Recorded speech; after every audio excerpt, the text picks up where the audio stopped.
ቅዱስ ጳውሎስ ሚሊኒየም ሕክምና ኮሌጅ በመደበኛው ከሚሰጠው ሕክምና በተጨማሪ በክረምት የበጎ ፍቃድ አገልግሎት ነፃ ሕክምና መስጠት ጀምሯል። ታካሚዎች በሆስፒታሉ ነፃ የሕክምና አገልግሎት የተለያዩ ምርመራዎችን ለማድረግ አስችሎናል ይላሉ።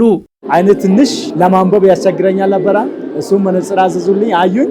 ጥሩ ደረጃ ነው።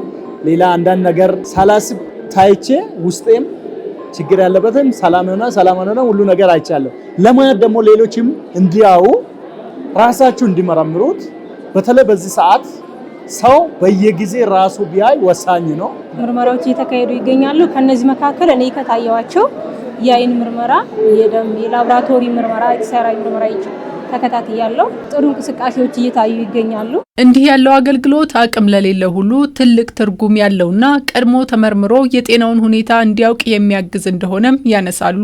ሆስፒታሉ ለማህበረሰቡ በነፃ ሕክምና መሰጠቱ ከፍተኛ ጠቀሜታ አለው ብዬ አስባለሁ።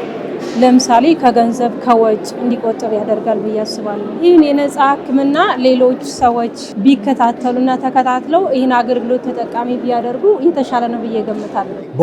በሙሉ ነፃ ነው ያገኘሁት። አሁን ብዙ አይነት ወደ 4 አይነት ተመርምሬ ያለው ከዛ አልትራሳውንድም አሁን እዚህ ጋር ሲያይ እስከ አምሬ ድረስ ሲያዙት ነፃ ነው። ከመደበኛ ስራቸው በተጨማሪ በበጎ ፍቃድ ማህበረሰባቸውን በማገልገላቸው ደስተኛ መሆናቸውን ያጋሩን ደግሞ የጤና ባለሙያዎች ናቸው። የበጎ ስራ ላይ መሰማራት ያው በጣም ደስ የሚል ነው።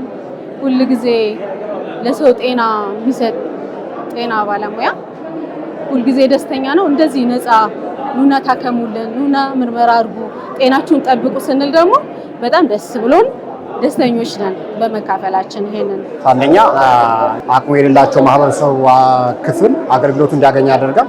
ይህ አገልግሎት ደግሞ የተለያዩ በሽታዎችን ቀድሞ መለየትና ስር ከመስደዱ በፊት ወይም ከፍተኛ ችግር ከማስከተላቸው በፊት ቀድሞ ሕክምና ማግኘት ይችላሉ። ስለዚህ ይህ አገልግሎት ማህበረሰቡን በደንብ ይጠቅማል ብዬ አስባለሁ። ቅዱስ ጳውሎስ ሚሊኒየም ሕክምና ኮሌጅ በክረምት በጎ ፍቃድ ከሚሰጣቸው የተለያዩ አገልግሎቶች አንዱ የሆነው ነፃ የሕክምና አገልግሎት ከምርመራ እስከ መድኃኒት አቅርቦት ይደርሳል። ሁሉም የምርመራ አይነቶች፣ የላቦራቶሪ ሰርቪሶች አቬለብል ናቸው። የፋርማሲ ሰርቪሶች አቬለብል ናቸው።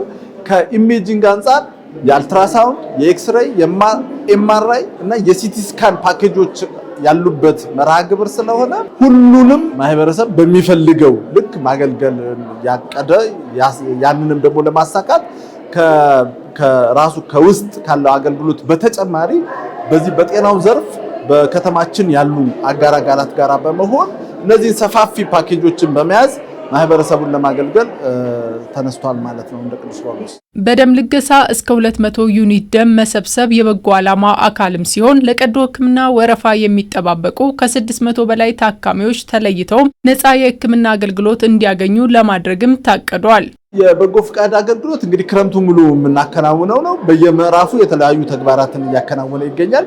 ይሄ የመጀመሪያው ምዕራፍ ለ7 ለ8 ቀናት የሚቆየው ምዕራፍ ነው ዛሬ ያስጀመርነው። እንግዲህ ይሄ በከተማችን ያሉ ይህን አገልግሎት ለሚፈልጉ ለማንኛውም የማህበረሰብ ክፍል አባላት ክፍት የሆነ አገልግሎት ነው። ሁሉንም ከጧት እስከ ማታ ከ30 በላይ የተለያዩ ሰርቪሶችን እየሰጠን ያለንበት ወቅት ነው የምንገኘውና ይሄ ለ7 ለ8 ቀን የሚቆይ ነው። ከዛ በየምዕራፉ እንደዚህ አይነት መርሃ ግብሮችን እንዲሁም ደግሞ ወደ ማህበረሰቡን በመሄድ ይህንን አገልግሎት የምንሰጥ ነው የሚሆነው። በሆስፒታሉ በይፋ የተጀመረው ነፃ የሕክምና አገልግሎት እስከ ሐምሌ 13 ቀን 2018 ዓ.ም ይቆያል።